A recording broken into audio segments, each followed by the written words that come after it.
नमस्कार। आज की वीडियो में हम तर्जनी उंगली में, ये जो उंगली है तर्जनी उंगली, इसमें हम विशेष चिन्ह की एक बात करेंगे। ये समझने का प्रयास करेंगे कि इस चिन्ह को शास्त्रों में राजयोग कारक कहा गया है। क्या ये वास्तव में राजयोग जैसा फल देगा और इसके ऊपर कौन सी नियम और कौन सी शर्तें लागू होंगी जिससे हमें ये पता चले कि असल में ये राजयोग कारक है या नहीं है। तो सबसे पहले हम बात करते हैं कि तर्जनी उंगली है कौन सी और इसका प्रभाव कैसे होता है। चिन्ह की बात हम बाद में करें। सबसे पहले हम यहाँ देखें तो ये तर्जनी उंगली है और तर्जनी उंगली को अगर आप ठीक से समझें तो अंगूठे के साथ वाली जो उंगली है, ये वाली उंगली को तर्जनी उंगली कहते हैं। तर्जनी ये उंगली बृहस्पति को प्रधानित रहती है क्योंकि इसके नीचे बृहस्पति ग्रह है, तो इसमें बृहस्पति ग्रह की प्रकृति रहती है। इसके 3 पर्व हैं। ये जो हम देख रहे हैं ये इसका प्रथम पर्व है, ये वाला जो है ये द्वितीय पर्व है और ये जो है ये तृतीय पर्व है। तो इस तरह से इस उंगली में 3 पर्व हैं, पहला, दूसरा और तीसरा। प्रथम पर्व जो है ये सदैव ही किसी भी व्यक्ति के मानसिक या बौद्धिक स्तर का कारक होता है। तो अगर आपको प्रथम किसी व्यक्ति के बृहस्पति के संबंध में मानसिक स्थिति या बौद्धिक गुणों को देखना है, जो बृहस्पति से संबंधित बौद्धिक गुण है, वो आपको समझ में आएंगे तर्जनी उंगली के प्रथम पर्व से। फिर जो द्वितीय पर्व है इसमें जो है इसमें हम देखते हैं व्यावसायिक स्थिति। तो बृहस्पति के संबंध में कोई व्यक्ति व्यवसाय कर रहा है, उसके संबंध में शुभ अशुभ स्थितियां जो देखनी हो वो आपको इस पर्व के चिन्हों से अच्छी तरह से समझ में आ सकती हैं। तीसरा जो पर्व होता है, ये जो पर्व है ये होता है सांसारिक पर्व। और ये सांसारिक जो पर्व है ये आपको संसार की स्थिति या हम इसे शारीरिक पर्व भी कह सकते हैं, तो शरीर की स्थिति। तो बृहस्पति के संबंध के जो रोग होते हैं, बृहस्पति के संबंध की जो जीवन में कठिनताएं आती हैं, व्यवसाय से अलग, व्यवसाय से इतर जो समस्याएं हैं, वो समस्याएं आपको इस पर्व से संबंध में, इस पर्व में दिखाई देंगे। अब हम समझते हैं कि इस बृहस्पति की उंगली प्रभावित किसे करती है। सामान्य रूप से हम देखें तो बृहस्पति की उंगली मुख्यतः 3-4 चीजों को ज्यादा प्रभावित करती है। एक तो व्यक्ति का स्वाभिमान। स्वाभिमान जो है बृहस्पति की उंगली विशेष रूप से स्वाभिमान को प्रभावित करती है। दूसरा, स्वाभिमान के साथ साथ ये प्रभावित करती है सम्मान को।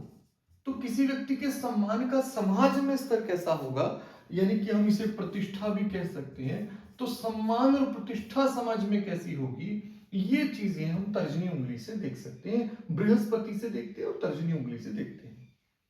अब अगर प्रतिष्ठा, समाज, स्वाभिमान और साथ साथ हम यहाँ इसी उंगली से देख सकते हैं उसके वैवाहिक सुख का भी कुछ प्रभावित करता है। किसी भी व्यक्ति के ये जो उंगली है ये अगर दोषपूर्ण है तो वैवाहिक जीवन भी उसका प्रभावित होगा। बृहस्पति से वैवाहिक जीवन प्रभावित होता है, विशेष रूप से स्त्रियों में तो इसका बहुत ज्यादा प्रभाव देखने में आता है। फिर तीसरा, यहाँ हम बृहस्पति के संबंध यदि कार्यों में है तो वो भी, और धर्म जो है वो धर्म का जो स्तर है, ऐसा व्यक्ति धर्मांध है या तो फिर असल में धार्मिक है या तो वो बहुत कट्टरवादी स्थिति में चला गया है, ये बिल्कुल अधार्मिक स्थिति में चला गया है, वो सब स्थितियां ये इसमें आपको इस पर्वत से समझ में आ सकती है बृहस्पति से। तो ये जो नीचे का जो पर्वत है, इसकी उंगली के सीध में जो पर्वत है, ये पर्वत बृहस्पति पर्वत होता है। बृहस्पति पर्वत के ऊपर की उंगली, ये तर्जनी उंगली, ये बृहस्पति की उंगली है। इसमें एक विशेष चिन्ह पाया जाता है, यव चिन्ह। यव चिन्ह के बारे में आपको ये बात समझनी होगी। यव चिन्ह अगर आपको उंगलियों में दिखाई दे, यव और द्वीप में बहुत थोड़ा सा अंतर होता है। यव चिन्ह जहां शुभ माना जाता है, यव को जो है ना, यव चिन्ह को तो शास्त्रों में शुभ माना गया है, जबकि द्वीप, जिसे आइलैंड भी कहते हैं इंग्लिश में, ये द्वीप जो है इसको अशुभ कहा गया है। इसके बारे में सेपरेटली वीडियो बनाई गई है, आप उन्हें देख सकते हैं। लेकिन यव चिन्ह को विशेष रूप से यदि ये अंगूठे में, उंगलियों में हो तो बहुत शुभ है। अंगूठे में यव चिन्ह के बारे में हम कई बार चर्चा कर चुके हैं, इसके लिए कुछ डेडिकेटेड वीडियो भी बन चुकी है। आज का हमारा टॉपिक ये नहीं है। आज का हमारा टॉपिक है कि यदि तर्जनी उंगली में आपको यव चिन्ह दिखाई दे तो ये यव चिन्ह कैसा होगा। अब यव चिन्ह कहाँ होना चाहिए? यव चिन्ह होना चाहिए तीसरे पर्व में। यहां आपको इस प्रकार से तर्जनी उंगली में यव चिन्ह बनता हुआ दिखाई दे। यव चिन्ह स्पष्ट हो, टूटा हुआ ना हो, और ये यव चिन्ह जो है एकदम थोड़ा बड़ा होना चाहिए, बहुत छोटा नहीं। बहुत छोटा तो आपको बहुत लोगों के हाथ में मिल जाएगा, लेकिन ज्यादा बदलाव नहीं। बहुत कम लोगों के हाथ में आपको ये यव चिन्ह दिखाई देगा, बहुत ही कम लोगों के हाथ में। ये यव चिन्ह आमतौर पर आप क्या देखते हैं, जो तीसरा पर्व है ना, इसकी जो डिवाइडिंग लाइन है हथेली के साथ, ये केवल एक ही होती है, विभक्त रेखा। अगर इस विभक्त रेखा पर आपको दिखाई दे कि यव चिन्ह बन रहा है और यव चिन्ह बहुत स्पष्ट और साफ सुथरा है, तो इसके लिए क्या कहा गया है? इसके लिए पुराने शास्त्रों में कहा गया है कि धनी होगा, सुखी होगा, साथ साथ सांसारिक सुख जो है वो अच्छा प्राप्त होगा।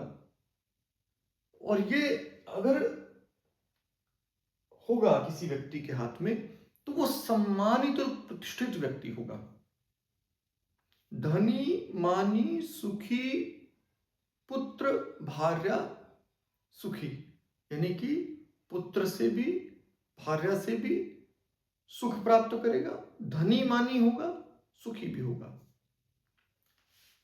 अब अगर ये चिन्ह कई पुस्तकों में इसका वर्णन है, जैसे कि एक पुस्तक, बहुत प्राचीन सी पुस्तक है, पब्लिक प्रकाशित है, सामुद्रिक सटीक, उसमें भी आपको ये मेंशन मिल जाएगा।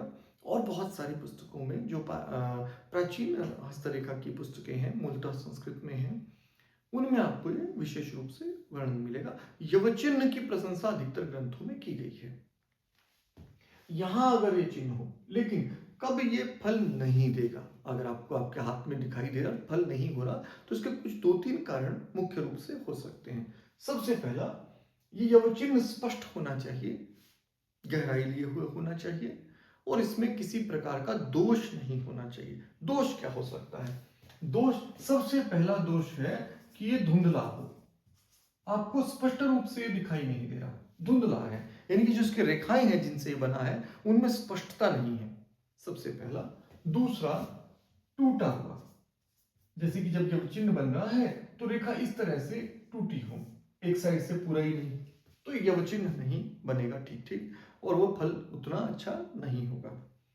दूसरी चीज, टूटा होने के साथ साथ हम दूसरा भी मान सकते हैं कि पहला तो धुंधला हो तो फल नहीं होगा, टूटा हो तो फल नहीं होगा, और अगर विकृत हो जाए, विकृत किस प्रकार होगा? विकृत होगा जैसे मान लीजिए यह चिन्ह यहाँ बन रहा है और इसको एक रेखा ने काट दिया है, या फिर इस तरह से इसमें कोई रेखाएं गुजर रही हैं, 2-3 रेखाएं, तो ये विकृत हो जाएगा। विकृत शुभ चिन्ह अशुभ फल करता है। अगर हाथ में बाकी लक्षण शुभ हो तो ये तो हम जरूर मानेंगे कि उसके शुभ फल तो निरस्त हो ही जाएंगे, लेकिन अगर हाथ में बाकी जगहों पर भी आपको इस तरह से विकृतियां दिखाई दें तो यही शुभ चिन्ह अशुभता में बदल जाएगा। हाँ, अगर ये यह चिन्ह स्पष्ट है, साफ सुथरा है, बृहस्पति की उंगली सीधी है, लंबी है, टेढ़ी मेढ़ी नहीं है, विकृत उंगली नहीं है, और बहुत स्पष्ट यह चिन्ह आपको दिखाई दे, बृहस्पति भी पुष्ट है, बृहस्पति अच्छी स्थिति में है, वेल सेंटर्ड है, पर्व आपको स्पष्ट दिखाई दे रहे हैं, आपको उंगली सीधी दिख रही है, उंगली की लंबाई बहुत छोटी नहीं है, और यह चिन्ह है। सारे शुभ लक्षणों के बाद अगर यह चिन्ह भी हो तो ये यव चिन्ह निश्चित रूप से शास्त्रों में राजयोग कारक कहा गया है, बहुत शुभ होता है और बहुत उन्नति ऐसे लोगों को देखने में आती है। अनुभवजन्य लोगों में भी ये ज्यादातर आचार्यों ने अनुभव लिखते हुए अपना कहा कि ये जो चिन्ह है ये बहुत शुभ और बड़ा प्रभावशाली फल दे रहा है। तो तर्जनी उंगली में यदि आपकी यव चिन्ह है और बाकी सब लक्षण है तो बहुत अच्छा है। कर्म का फल होता है तो आपको पुरुषार्थी हो जाना चाहिए। निश्चित रूप से आपके जीवन में बहुत तरक्की होगी, बस परिश्रम करने की देर है। तो ये मैंने बात की कि अगर बृहस्पति में अगर यह अशुभ है, विकृत है, धुंधला है, टूटा हुआ है, तो वो आपको फल दिखाई नहीं देंगे। तो आज की वीडियो में इतना ही। अगली वीडियो में अगले किसी विषय पर बात करेंगे। तब तक आपका दिन शुभ हो। धन्यवाद।